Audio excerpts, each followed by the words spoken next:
Start करते हैं आज का अपना टॉपिक।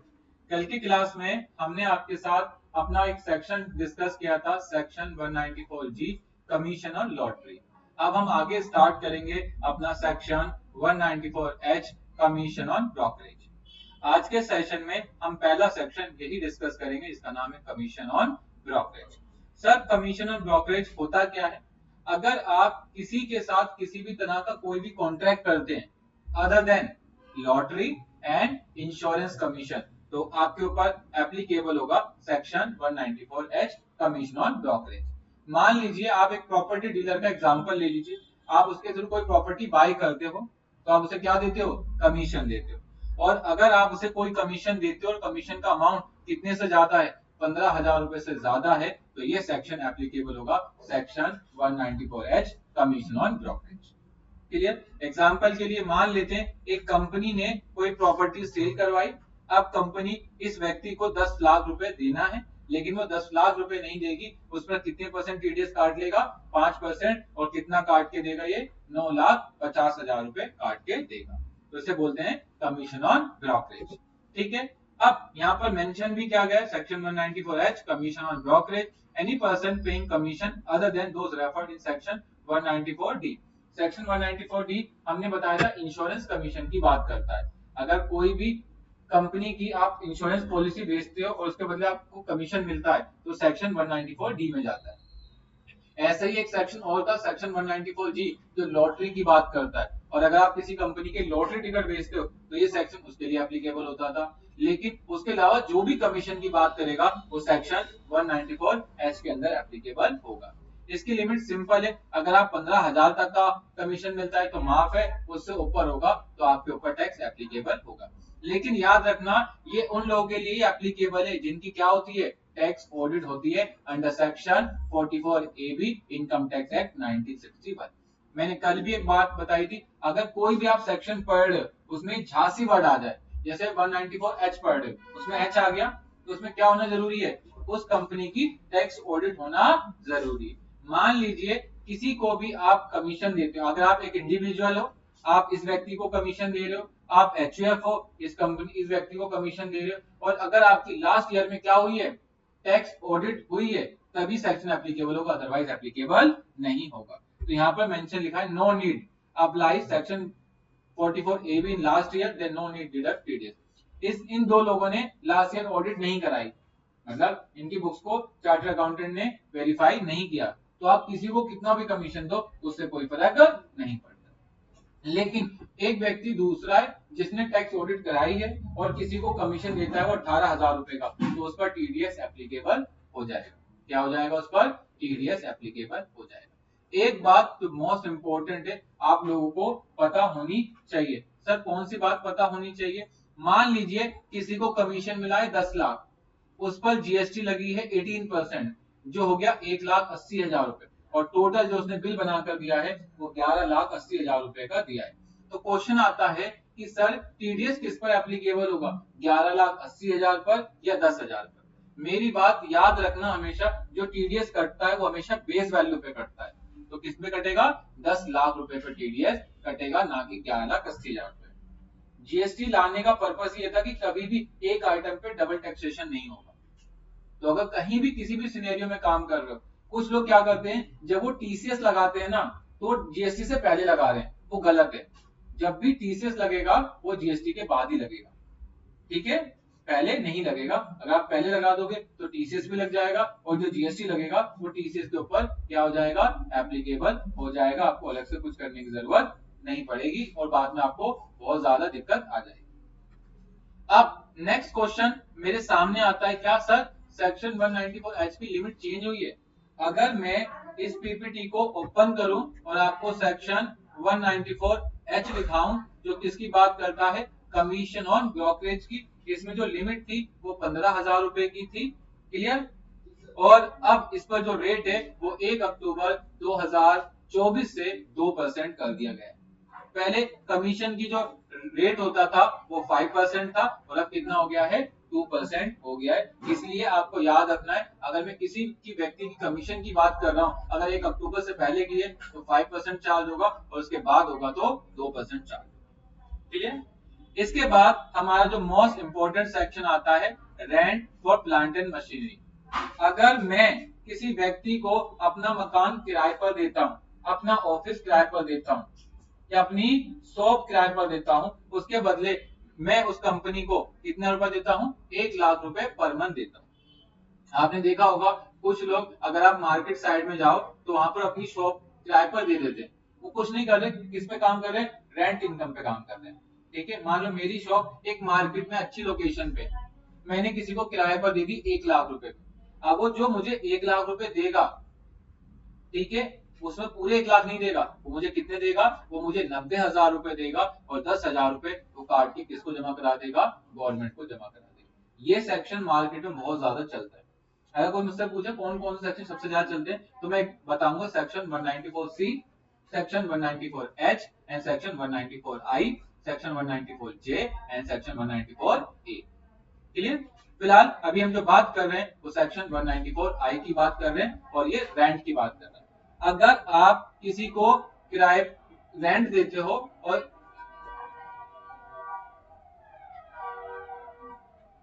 आप किसी को रेंट देते हो और जो आप सामने वाले को रेंट दे रहे हो, अगर वो पर मंथ 20,000 रुपए से ज्यादा का है और एक साल में 2,40,000 रुपए से ज्यादा का है, तो ये सेक्शन आप लोगों के लिए एप्लीकेबल होगा। लेकिन वही बात याद रखनी है, अगर लास्ट ईयर में टैक्स ऑडिट होगी तो ठीक है, अगर नहीं हुई है तो कोई मैटर नहीं कर पड़ता, आप सामने वाले को चाहे कितना किराया। क्लियर? लेकिन लिमिट याद रखना कितने रुपए है, 2,40,000 रुपए। लेकिन इसके लिए कुछ अलग अलग क्राइटेरिया जो आपको समझने की जरूरत है। अगर मैं सेक्शन 194IA की बात करूं तो ये बात करता है rent for plant and machinery. किसकी बात करता है, rent for plant and machinery. कई बार मैं क्या करता हूं, अपनी जमीन किराए पर ना देके अपनी मशीन को भी किराए पर देता हूं। मशीन बहुत कॉस्टली है, 1 करोड़ रुपए की मशीन है, वो खरीद नहीं सकता। उसने कहा सर मुझे आप किराए पर दे दो, मुझसे पर महीने क्या लेना, किराया लेना। अगर मैंने किसी को अपनी मशीनरी दी है किराए पर और वहां से मुझे जो इनकम आती है वो कितने रुपए की है, 2,40,000 रुपए तक की है, तो माफ है, अगर उससे ऊपर होगा तो कितने परसेंट चार्ज होगा, 2% चार्ज होगा। इसी तरीके से अगर मैं किसी को मशीनरी ना देकर क्या देता हूं, लैंड देता हूं, बिल्डिंग देता हूं, फर्नीचर देता हूं और कितनी लिमिट है, 2,40,000 रुपए तक की है, तो कितने परसेंट टीडीएस एप्लीकेबल होगा, 10% टीडीएस एप्लीकेबल हो जाएगा। अगर मैं नीचे आऊं, इसके बाद एक सेक्शन और आता है, ठीक है ना, इसमें तो 2 ही सेक्शन कवर है, section 194I and section 194IB। अगर प्लांट एंड मशीनरी की बात है, किसकी बात है, तो चलेगा सेक्शन 194I स्मॉल है, और अगर बिल्डिंग की बात हो रही है तो उसके लिए चलेगा सेक्शन 194I स्मॉल ब्रैकेट। याद रखना दोनों की लिमिट तो सेम है लेकिन दोनों पर टैक्स रेट अलग अलग है। ठीक है, अगर आप प्लांट एंड मशीनरी की बात करोगे तो 2% है, उसके अलावा है तो कितने परसेंट है, 10% है। इसके बाद जो हमारा नेक्स्ट सेक्शन आता है वो बात करता है transfer of certain immovable property other than agriculture land. इस सेक्शन को अगर आपने समझ लिया है तो इसके बाद आपका जो सेक्शन आता है वो आप लोगों के लिए कई मायनों में बहुत ज्यादा इंपॉर्टेंट है। सर क्यों इंपॉर्टेंट है ये सेक्शन? ये किसी बिजनेसमैन के लिए सेक्शन नहीं बना है कि अगर आप बिजनेसमैन हो तभी ये सेक्शन एप्लीकेबल है। ये उस हर व्यक्ति के लिए है जो एक घर खरीदता है। अगर आप कोई भी व्यक्ति जो है बैठा है, अगर वो कोई भी प्रॉपर्टी बाय करता है और अगर प्रॉपर्टी की वैल्यू, रजिस्टर्ड वैल्यू 50 लाख रुपए से ज्यादा की है तो ये सेक्शन 194I एप्लीकेबल होगा, जिसका नाम है payment on transfer of certain immovable property. मैं कोई प्रॉपर्टी बाय करना चाहता हूं और जो प्रॉपर्टी सेल कर रहा है वो मुझसे 50 लाख रुपए रजिस्ट्री वैल्यू से ज्यादा ले रहा है, तो उस पर क्या कटेगा, टीडीएस कटेगा। सर कितने परसेंट कटेगा, वो टीडीएस कटेगा 1%। अगर प्रॉपर्टी 50 लाख की है तो 50 लाख का 1% आपको टीडीएस काट के किसको जमा कराना पड़ेगा, सरकार को जमा कराना पड़ेगा, जो कितना होगा 50,000। तो जितना भी अमाउंट आप अपने मन में सोच रहे हो उस पर कितने परसेंट कटेगा, 1%। क्लियर?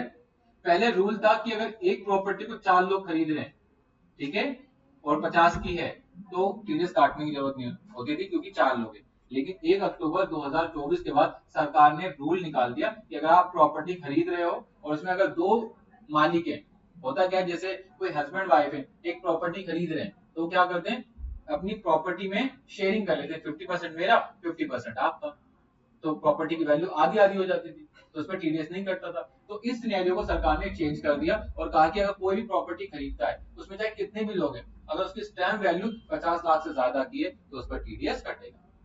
और याद रखना, ये बिजनेसमैन के लिए नहीं है, किसके लिए, एक इंडिविजुअल व्यक्ति के लिए। और आप जितने बच्चे बैठे हैं यहाँ पर, आज या कभी फ्यूचर में देखना, जब आप कोई प्रॉपर्टी बाई करेंगे तो जो प्रॉपर्टी खरीद रहा होगा वो टीडीएस काट कर ही पेमेंट करेगा, ठीक है, पूरी पेमेंट आप मत करना। चले, तो ये बात यहाँ पर सरकार ने मेंशन कर रखी है, कितने परसेंट कटेगा, ये सारी चीजें यहाँ पर मेंशन। याद रखना, एग्रीकल्चर लैंड नहीं होना चाहिए, ठीक है। दूसरा, आपकी प्रॉपर्टी को सरकार ने कंपलसरी क्या ना कर रखा हो, एक्वायर ना कर रखा हो। आपको पता है सरकार कुछ जमीनों को क्या कर लेती है, एक्वायर कर लेती है। जैसे इसका बहुत अच्छा एग्जाम्पल है, जैसे राम मंदिर बन रहा था तो वहां कुछ चीजों को चौड़ा करना पड़ा था, जो रोड है उन्हें क्या करने पड़े थे, चौड़े करने पड़े, ताकि जो भी लोग आए वहां पर अच्छे से रह सके। तो उन प्रॉपर्टी को उन्होंने क्या किया था, एक्वायर किया था, और उसके बदले उन्होंने जो भी अमाउंट दिया होगा। इसी तरीके का एग्जांपल ले लो हाईवे का। कुछ लोग हाईवे के पास अपनी जमीन लेके रखते हैं कि अगर कल को कोई प्रॉपर्टी क्या करता है, एक्वायर करता है, तो गवर्नमेंट उसके बदले क्या देगी, उनको कंपनसेशन देगी। क्या देगी, कंपनसेशन। और अगर दूसरे लफ्ज में बात करें तो मुआवजा मिलेगा। क्या मिलेगा, मुआवजा। तो उन लोगों की बात कर रहा है। और कोई भी व्यक्ति टीडीएस नहीं काटेगा अगर प्रॉपर्टी की रजिस्टर्ड वैल्यू कितने से कम है, 50 लाख रुपए से कम की, और ज्यादा की है तो कितने परसेंट कटेगा, 1% टीडीएस कटेगा। इसके लिए आप जब भी आप उसको टीडीएस काटोगे, उसकी पेमेंट विद इन 7 डेज में करनी होगी। मैंने आपकी पैसा काट लिया टीडीएस का, तो मुझे कितने दिन में जमा कराना पड़ेगा, 7 दिन में। इसके लिए जो आप सर्टिफिकेट दोगे वो होगा 26 क्यूबी। स्पेशली इसी सेक्शन के लिए आपको टीडीएस रिटर्न अलग भरनी पड़ती है, और वो कौन सी होती है, 26 क्यूबी की होती है। कोई टीडीएस की रिटर्न नहीं होती, एक तरह का चालान होता है, ठीक है, जिसका नाम है 26 क्यूब, ठीक है। इसमें आपको 10 नंबर लेने की जरूरत भी नहीं होती। सर 10 नंबर क्या होता है, अगर कोई किसी का टीडीएस काटता है तो उसके लिए वो क्या देता है, 10 नंबर लेता है, और तभी वो टीडीएस काट सकता है। लेकिन यहाँ बिजनेसमैन की बात ही नहीं है, इसलिए इसमें किसकी जरूरत नहीं पड़ेगी, 10 नंबर की जरूरत नहीं पड़ेगी। तो आपको ये बात याद रखनी है। अगर आपने टीडीएस काट लिया तो सामने वाले को उसका सर्टिफिकेट दोगे, तो सर्टिफिकेट पे कितना नंबर होगा, 16B। कितना होता है, 16B। ये बात हो गई सेक्शन 194 आई ए की। मैं ब्रीफली रिपीट कर देता हूँ, ये सेक्शन एप्लीकेबल होता है उन लोगों के ऊपर जो कोई प्रॉपर्टी को बाय करते हैं, और जब प्रॉपर्टी की वैल्यू 50 लाख से ज्यादा की होगी। अगर 50 लाख से ज्यादा की होगी तो 1% टीडीएस काट के और सरकार को जमा कराएंगे। जब वो टीडीएस काटेंगे तो विद इन 7 डेज में उन्हें गवर्नमेंट को जमा करना होगा। इसके लिए आपको 10 नंबर की आवश्यकता नहीं होगी। इसके लिए जो आप पेमेंट करोगे उसमें आप फॉर्म भरोगे, फॉर्म 26 क्यूबी। अगर आप उसको सर्टिफिकेट दोगे तो फॉर्म 16B दोगे, ठीक है। तो ये बात यहाँ पर इसलिए मेंशन की गई है सेक्शन 194 आई ए के अंदर। इसके बाद जो नेक्स्ट आता है सेक्शन 194 आई बी, जो बात करता है rent payment by individual HUF not cover under section 194 आई। ऐसे लोग जो रेंट देते हैं और वो बिजनेसमैन नहीं है, तो ये सेक्शन आपके ऊपर एप्लीकेबल है। और याद रखना, कोई भी ऐसा व्यक्ति जो इंडिविजुअल या एचयूएफ है और पर मंथ 50,000 रुपए का किराया देता हो, आप सोच लो ऐसा व्यक्ति जो 50,000 रुपए पर मंथ किराया देगा, तो क्या वो छोटा होगा या उसकी सैलरी कम होगी, नहीं। अगर कोई रेंट दे रहा है 50,000 पर मंथ, तो आप समझ जाइएगा वो कौन होंगे, उनकी इनकम अच्छी होगी। तो सरकार ऐसे लोगों को भी कैच करना चाहती है जो अच्छा खासा रेंट पे करते हैं। तो यहाँ लिखा हुआ है I am not a businessman, लेकिन मैंने एक प्रॉपर्टी को बाय किया है, बाय नहीं मतलब रेंट पर लिया है, और उसको 50,000 रुपए पर मंथ या पार्ट ऑफ द मंथ देता हूँ। मंथ का तो मतलब समझ में आता है, और पार्ट ऑफ मंथ का मतलब होता है कि 15 दिन में मैं आपको 30,000 रुपए देता हूँ, एक दिन के 5,000 रुपए देता हूँ, एज एग्जाम्पल मान लीजिए। तो ये सेक्शन आपके ऊपर एप्लीकेबल हो जाएगा। Then I deduct TDS. कितना, एक साल की बात होगी तो 6 लाख रुपए, एक महीने की बात होगी तो 50,000 रुपए, 15 दिन में मैं 30 देता हूँ, और 5 दिन में 25,000 रुपए देता हूँ। तो ये सेक्शन आपके ऊपर एप्लीकेबल होगा, ठीक है। इसमें टीडीएस का रेट कितना रहेगा, तो यहाँ पर मेंशन भी किया गया है चालान के अंदर कि जो रेट है पहले ये 5% होता था, अब सरकार ने इसको कितना कर दिया है, 2% कर दिया है। कब से? 1 अक्टूबर 2024 से। और पैन कार्ड नहीं होगा तो कितने परसेंट होगा? 20% टीडीएस डिडक्ट किया जाएगा। क्लियर? अब नेक्स्ट क्वेश्चन आता है, क्या सर इसमें भी 10 नंबर की जरूरत पड़ेगी? इसमें भी 10 नंबर की जरूरत नहीं पड़ेगी। क्यों नहीं पड़ेगी? क्योंकि ये बिजनेसमैन नहीं है। मैं तो रहता हूँ इंडिविजुअल हूँ, मैं कोई बिजनेस नहीं करता, मैं किसी कॉर्पोरेट में जॉब करता हूँ, मेरी सैलरी करोड़ रुपए है, लेकिन मैं क्या कर रहा हूँ, 50,000 रुपए पर मंथ किराया दे रहा हूँ, तो मुझे 10 नंबर लेने की जरूरत नहीं है। अब क्वेश्चन आता है टीडीएस कब कटेगा? तो टीडीएस काटना है at the end of the previous year. जैसे ही साल खत्म हो जाए तब टीडीएस काट के सरकार को जमा करा दो। या दूसरा, जिस दिन आपकी किराएदारी खत्म हो रही हो, मैं आपके मकान में 10 महीने रहा, अब मकान खाली करके जा रहा हूँ, तो जो लास्ट किराया दूंगा उसमें क्या काट लूंगा, आपका टीडीएस काट के सरकार को जमा करा दूंगा। ठीक है, तो ये बात आपके सामने। अब नेक्स्ट आता है, what is the difference between section 194I and section 194IB? Sir दोनों में क्या डिफरेंस है? देखो, सेक्शन 194I होता है बिजनेसमैन के लिए और IB होता है नॉन बिजनेसमैन के लिए। पहली चीज तो ये क्लियर। दूसरा, सेक्शन 194I में आपकी जो रेंट पे करने की लिमिट होती है वो कितनी होती है? 2,40,000 रुपए होती है, और साथ में आपकी टैक्स ऑडिट होनी चाहिए। लेकिन सेक्शन 194I में लिमिट कितनी होती है? 50,000 रुपए पर मंथ होती है। दूसरा, इसमें प्लांट एंड मशीनरी होती है तो कितना परसेंट होता है? 2%। और अगर बिल्डिंग होती है तो कितना परसेंट होता है? 10%। इसके अंदर कितना होता है? 5%। इसमें टीडीएस कब काटना होता है? जब आप उसकी बुक्स में एंट्री करते हो या उसको पे करते हो, जो दोनों में से पहले होता है, तब आप क्या करते हो? एंड टीडीएस काटते हो। जबकि इसमें सेक्शन 194IB में ऐसा नहीं होता। इसमें टीडीएस कब काटोगे? पहला, कि पेमेंट और credit in the last month of the previous year.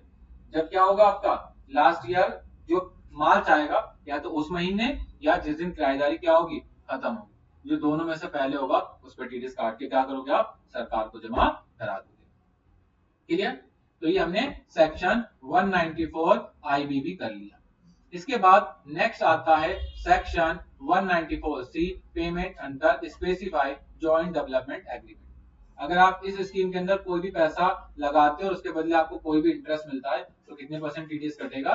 10% आपका टीडीएस कटेगा।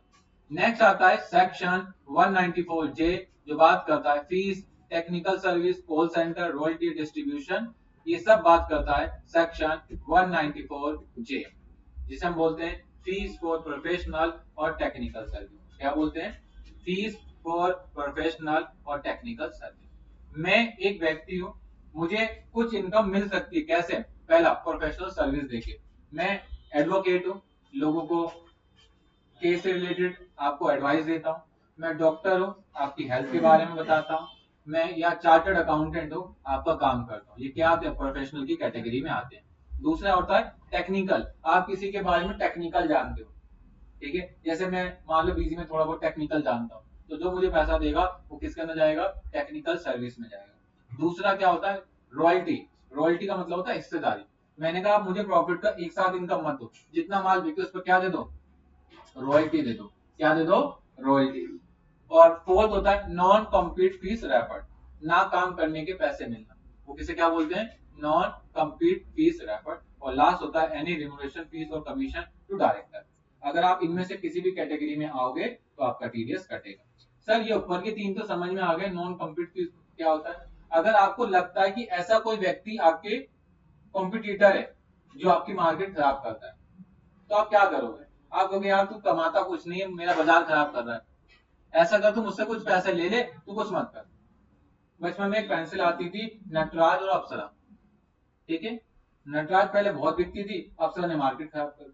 तो नटराज ने कहा यार तू मार्केट मत खराब कर, ऐसा ले, तू हर महीने मुझसे 20,000 रुपए देता है, बंद कर दे। तो उसे क्या बोलते हैं? Non compete fees refer. ठीक है, अगर आप इसके अंदर आते हो, इन चारों में आते हो और आपको कोई भी सर्विस मिलती है, उसकी लिमिट अगर 30,000 रुपए तक है तो माफ है, उससे ऊपर होगा तो क्या होगा? टीडीएस एप्लीकेबल हो जाएगा। लेकिन अगर मैं आपकी कंपनी में डायरेक्टर हूं और मैं आपकी कंपनी को ही प्रोफेशनल सर्विस दे रहा हूं, तब कोई लिमिट मैटर नहीं करती। तब कोई लिमिट मैटर नहीं करती। मैंने अगर 1 रुपए की भी सर्विस दी तो उसमें भी क्या कटेगा? टीडीएस कटेगा। ठीक है, तो ये बात आपको याद। क्लियर? वही बात आ गई कौन सी? झांसी वाली। इसके अंदर आपको क्या होना जरूरी है? टैक्स ऑडिट कराना जरूरी है। अगर आपका टैक्स ऑडिट नहीं होगा तो ये सेक्शन आपके ऊपर एप्लीकेबल नहीं होगा। सर टीडीएस कितने परसेंट कटेगा? अगर पैन कार्ड होगा तो 10% और पैन कार्ड नहीं होगा तो कितने परसेंट कटेगा? 20%। सर टीडीएस कब काटना है? या तो आप पेमेंट कर दो या उसके नाम से एंट्री कर दो, जो दोनों में से पहले होगा उस पर आपका टीडीएस कटेगा। ठीक है, यहाँ पर सिंपल सी बात है कि मैं इंडिविजुअल हूँ या एचयूएफ हूँ, मैं किसी भी कंपनी को कोई भी सर्विस दे रहा हूँ, बस वही बात याद रखनी है कि मिलने वाला अमाउंट 30,000 से ज्यादा होनी चाहिए। और वो कंपनी अगर टीडीएस काट रही है तो उसने क्या करवा रखी हो? अपनी टैक्स ऑडिट करवा रखी हो। ये बात आपको ध्यान रखते हुए चलना है। चलें, तो इसमें अब हम कवर कर चुके हैं सेक्शन 194J जो बात करता है फीस फॉर टेक्निकल सर्विस वाला हो गया, और इसी में एक सेक्शन आता है सेक्शन 194 स्मॉल बी जो बात करता है fees all other professional services. ठीक है, देखो कैटेगरी सरकार ने बना दी। अगर आप सेक्शन 194J स्मॉल ए की बात करोगे तो इसमें टेक्निकल सर्विस कवर की जाएगी, कॉल सेंटर वाली, रॉयल्टी और डिस्ट्रीब्यूशन वाली। और अगर आप प्रोफेशनल सर्विस की बात करोगे तो सेक्शन 194J स्मॉल बी की बात करेंगे। इसकी बात करेंगे?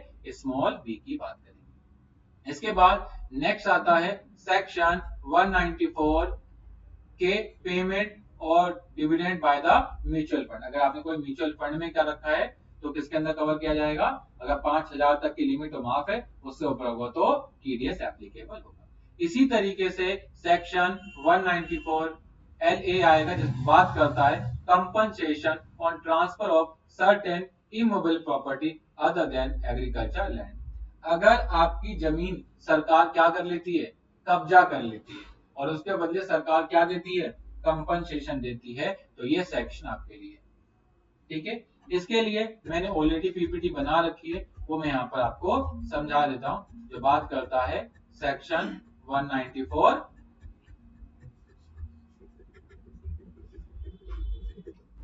चलो मैं रिपीट करता हूँ, section 194 LA compensation on transfer of certain immovable property other than agriculture land.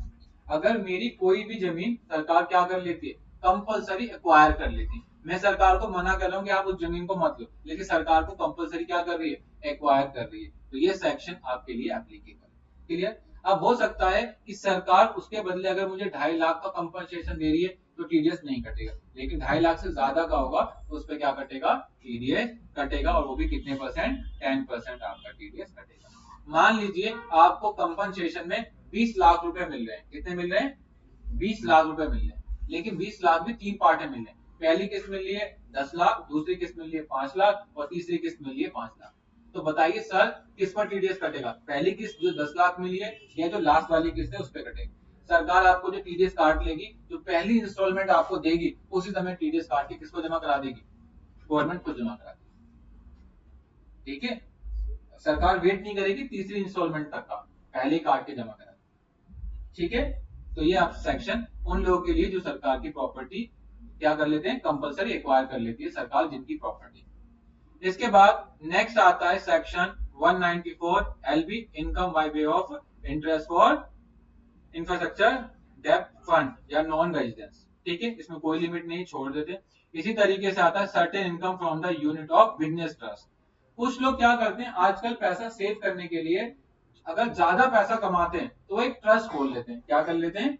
Trust खोल लेते हैं, और सारा पैसा किसमें डालते रहते हैं? उस ट्रस्ट में डालते रहते हैं, और वो ट्रस्ट उसके बदले उनको क्या देता है? इंटरेस्ट देता है। क्या देता है? इंटरेस्ट देता है। तो अगर उस पर कोई भी मिलने वाला इंटरेस्ट 1 रुपए का भी है तो भी कितने परसेंट टीडीएस कटेगा? 10% आपका टीडीएस कटेगा। इसी तरीके से यहाँ पर लिखा हुआ है कि income in respect of the investment of investment fund, तो उस पर कोई भी इनकम होगी तो कितना टीडीएस कटेगा? 10%। अगर आप यहाँ के नागरिक हो तो 10% टीडीएस कटेगा, और अगर आप कौन हो? विदेशी हो तो कितने परसेंट कटेगा? 30% कटेगा।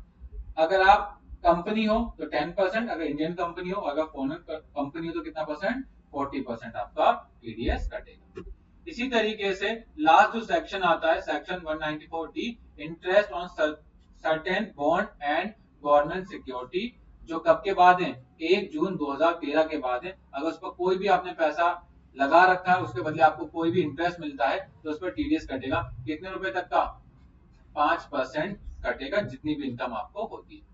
इसी तरीके से जो नेक्स्ट सेक्शन आता है सेक्शन 194M जो बात करता है payment made for contract, brokerage और professional fees by way individual and HUF other than section 194C, 194H and 194J rupees कितना है 50 लाख रुपीस है।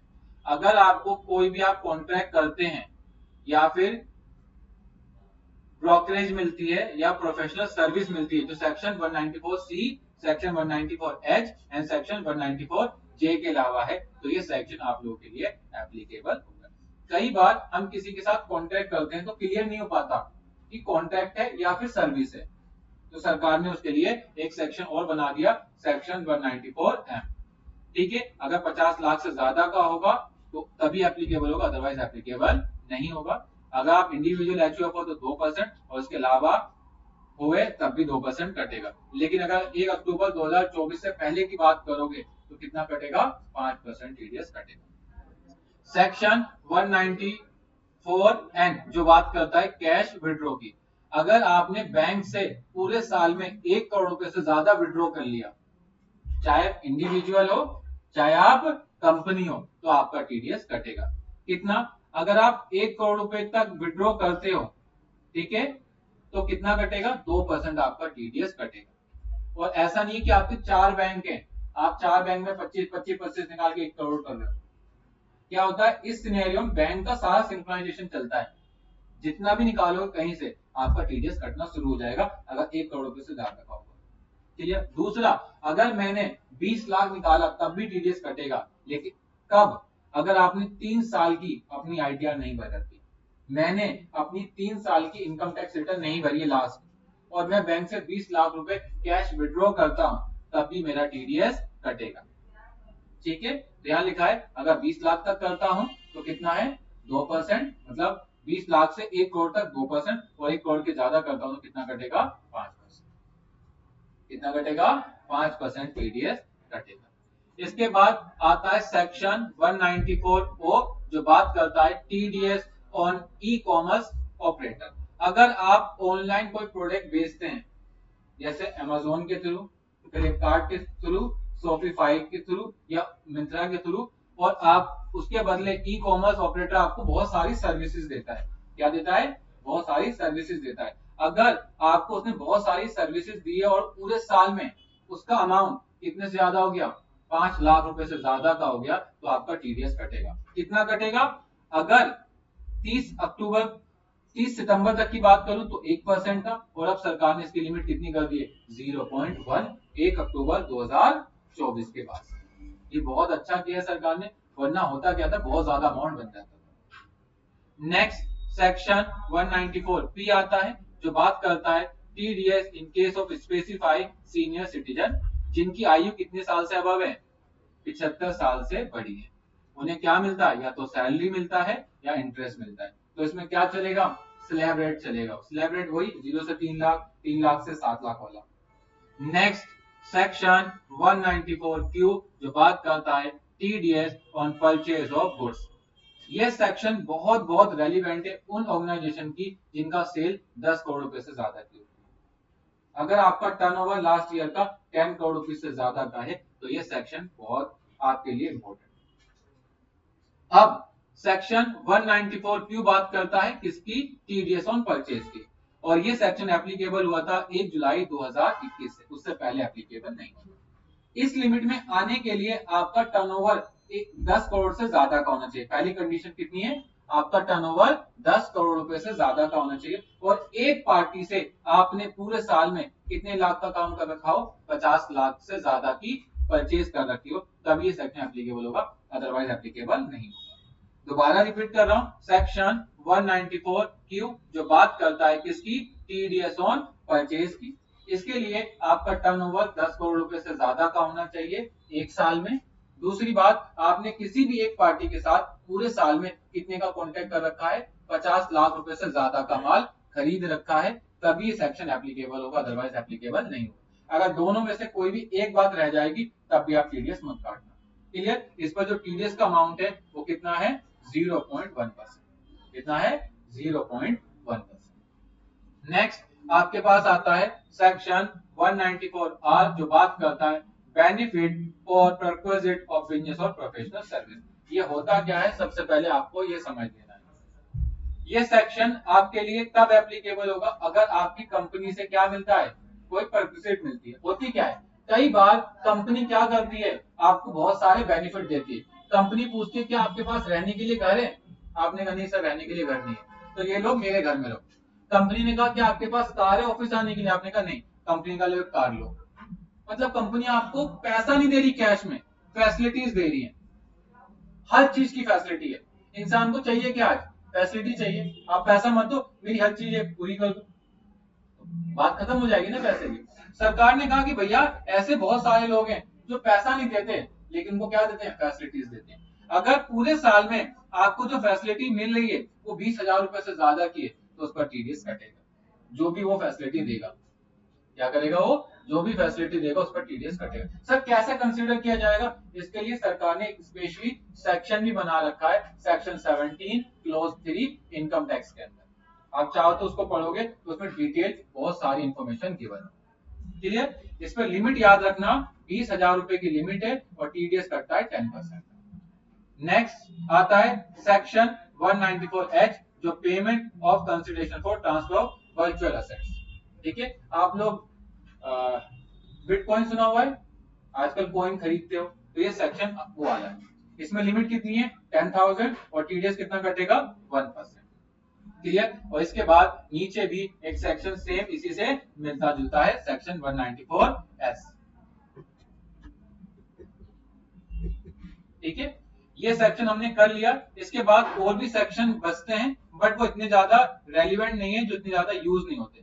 याद रखना, अगर आप इंडिया के नागरिक हो, यहाँ के नागरिक हो, क्या हो, इंडिया के नागरिक हो, तो चलेगा सेक्शन 192, 193, 194। लेकिन अगर आप विदेशी हो तो उसके लिए सेक्शन एप्लीकेबल होते हैं सेक्शन 195। ठीक है, तो ये बात याद रखना, अगर आप मतलब फॉरेनर हो और वहां ही रहते हो लेकिन यहाँ पर सैलरी मिलती है, कुछ और मिलता है किसी भी रूप में, तो आपके लिए सेक्शन कवर होगा वो सेक्शन 195 से कवर होगा। क्लियर, तो ये हमारे टीडीएस के सारे सेक्शन खत्म हो गए। ठीक है, बस आज के लिए इतना ही। Thank you for watching.